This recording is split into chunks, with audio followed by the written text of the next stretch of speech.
Hey guys, welcome to the channel. Today I want to talk about the Donald Trump biopic, alright? I find this movie incredibly fascinating. Now, I do think I'm going to be able to talk about most of this movie without ruining it for anyone. We all kind of know who Donald Trump is and the story around him, but what I will do is there is a certain section where I think there are surprises in this movie that I think are worth not knowing going into it. So I will point out when I think that is and when I think you should stop watching the video if you haven't seen the movie. But regardless, I want this to feel like a post-game discussion about the movie, what I enjoyed about the movie, a general review and discussion. So if you want to know nothing, just go watch the movie. I think it's excellent and one of the best surprises of the year. I think regardless where you land on the political spectrum, it is interesting. I think it will be particularly confronting if you support Donald Trump because it paints him very poorly. But I think even if you are anti-Donald Trump, there is a lot of interesting stuff to get from this movie. It is not just a rehash of his greatest hits or things you already know. It is not a celebration, but it is also not this overly political fuck Donald Trump movie. It doesn't feel like a dumb SNL sketch. Instead, it feels like here's what makes someone like this tick. Here's how we got to this point. Here's the making of this like threat to America. It's incredibly fascinating. Let's talk about it. First off, there is an incredible lead performance from Sebastian Stan here. I need to emphasize, going into the movie, seeing the trailers, I was like, yeah, I guess he feels like Trump from the trailers I saw. In the movie, holy fuck, like 5 minutes in, I forgot it was Sebastian Stan. It was insane. And it's a really well done performance. One of the best choices in this movie is the fact that it is not this we're gonna make one. The best impression I've ever seen of Trump is probably Shane Gillis. Let me tell you something. Abu cried. He cried quite a bit. I wouldn't have cried. What they do instead is they present a young version of Donald Trump before he is like super successful and rich. And you watch him over the 2-hour run of the movie slowly turn into that guy that we all know now. Slowly start to get these mannerisms, slowly start to get more insensitive and vulgar and crass and just lose the general sense of politeness and decorum he had at the start of the movie. Yo, in The Apprentice, I love how Sebastian Stan as Donald Trump gets so much physical comedy just with his mouth. Like his duck face, his tongue here, how he smiles, or how he makes a super funny choice of saying this line, I can pay you because I have money because I'm successful, with a sloppy mouthful of food. Jeremy Strong, on the other hand, gets so much comedy just out of his neck. He's always just bobbing it like a chicken, which is super odd. Or here, just by the way he cranes it forward while sitting is so funny to me. The journey there is what makes the movie. It is like watching a car crash in slow motion. It is so excellently well done. And Sebastian Stan is on a fucking roll. Can I just say, like, he was incredible in A Different Man. Like, genuinely a unbelievable performance. And it's good to an extent where I think it is such a shame that this probably will get ignored completely by the Oscars. So if you don't know, Donald Trump's lawyer, I think, or representative, has tried to stop this movie getting released. So, and one of the greatest, like, real life ramifications of a movie in recent history. So they made this movie, right? And they pitched it as a Donald Trump biopic, but it's not that. It's really not something like Bohemian Rhapsody, but for Trump. What this is a fly on the wall horror show almost of watching someone turn into like a menace. And it's really well done. But what I like is they told Donald Trump's people apparently, and one of the financiers worked with Donald Trump. They told him like, oh yeah, we're making a movie about Trump, should be pretty good. And then when they showed them the cut, they actually wanted it to be banned. They tried to stop it being made because it was so damning to Donald Trump. It's an excellent movie. It's really well done. Next, we need to talk about Jeremy Strong as Roy Cohn. I do not know who this guy is. I did not know anything about this. This was my introduction to Roy, who was a lawyer, sort of the kind of guy that taught Donald Trump how to kind of negotiate and be this ruthless businessman and not give a fuck about the law and not give a fuck about taxes and just kill, kill, kill. You know, kill or be killed. Taught him this attitude of like devil may care. Now the government has failed to spell out one single fact concerning alleged discriminatory practices. Kendall Roy, Jeremy Strong is incredible. If you like Succession, you need to see this movie. The way it's shot, the way it's presented, the sense of humor, the Shakespearean tragedy of it all. It feels like Succession through and through. It feels like if Donald Trump stepped into the Succession universe. So yeah, all my Succession fans, my day one fans, you will love this movie. But Roy Cohn, Kendall Roy, Jeremy Strong is incredible in this movie. I genuinely think Jeremy Strong could play pretty much any figure from history that we all hate and somehow get empathy. He is so good. Like, you watch him be just the worst, right? And make this monster in Trump at the start of the movie. But at the end of the movie, you get this sense that he's sitting there going, I can't believe what I've created. I've created something I can't control. I wanted to teach him to be a good businessman, and now I am scared as to who he is, his lack of empathy, the fact that he doesn't care about me, the fact that he doesn't care about his wife, the fact that he doesn't care about anyone around him. It's so good. And again, Sebastian Stan's slow descent from kind of almost charming and endearing, you're almost rooting for him, and then you remember who he is at the start of the movie, into this just like representation of the worst of what we know of Trump is incredibly impressive. There is so much interesting stuff. There are these scenes where he'll be like chewing and saying dialogue. He starts getting the mannerisms more and more. There were laughs in my theater as he starts becoming more and more like the Trump we know.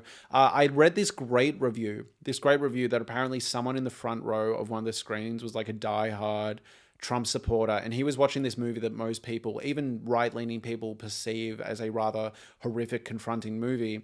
He was watching it going, fuck yeah, they're talking about Make America Great Again. Fuck yeah, it's the Trump Tower. Fuck yeah, Art of the Deal. Like, all these like pivotal points we know about Trump being explored, he saw as like these booyah Marvel moments. But yeah, the core relationship of this movie between Roy Cohn and Donald Trump is so fascinating. It genuinely feels Shakespearean. It reminds me of Succession. There is so much personal drama here. I also just want to talk about some things I think a lot of reviews aren't going to touch on. I think a lot of reviewers skirt around these sort of like difficult subjects. So trigger warning, content warning, there's a few things explored in this movie that are rather confronting.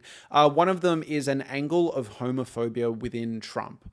All right, so Trump is working with Roy Cohn, who's sort of like take him under his wing. You find out fairly early on through insinuation and a rather explicit scene that Roy Cohn is gay, right? And Donald Trump is clearly disturbed and put off by this, but because he respects him so much as a businessman and needs him so much for advice and financing and legal advice, and the fact that Roy is doing this for free as a friendship gesture, Donald Trump doesn't say anything. You can see he's confronted. When he sees Roy Cohn engaging in sexual acts, he seriously like almost runs out of the room as if he's seen someone being murdered. Like, it's actually quite darkly comedic how like disturbed he is, right? And throughout the movie, there's this sense of tension because it's unspoken. Roy Cohn is closeted. He doesn't want too many people knowing. It's like, if you figure it out, you figure it out, but I don't want anyone to know.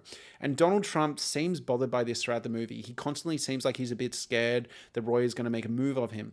Then the film gets into the 80s when the AIDS epidemic started. I think this film has one of the best representations of how tragic AIDS was. It is hard to watch. So now we're going to get into things that I don't think should be spoiled if you don't know. But if you do know this story, I mean, stick around. But this gets to a point where Roy Cohn actually has AIDS, right? And Donald Trump starts distancing himself from him. He doesn't listen to proper medical advice about how he can catch it. He clearly looks down on Roy.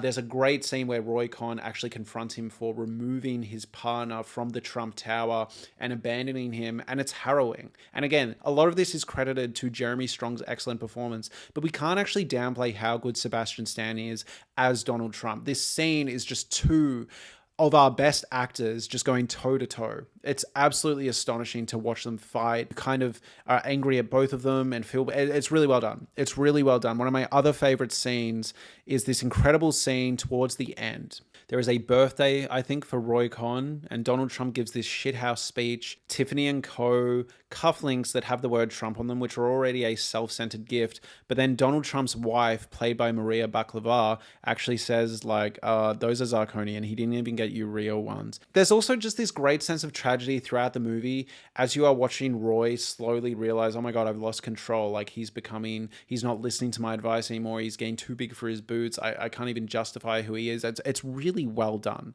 I really like it. And the scene at the end where Roy starts crying about his AIDS prognosis, and also just the fact it seems like he's overwhelmed and emotionally crying because he's created this monster.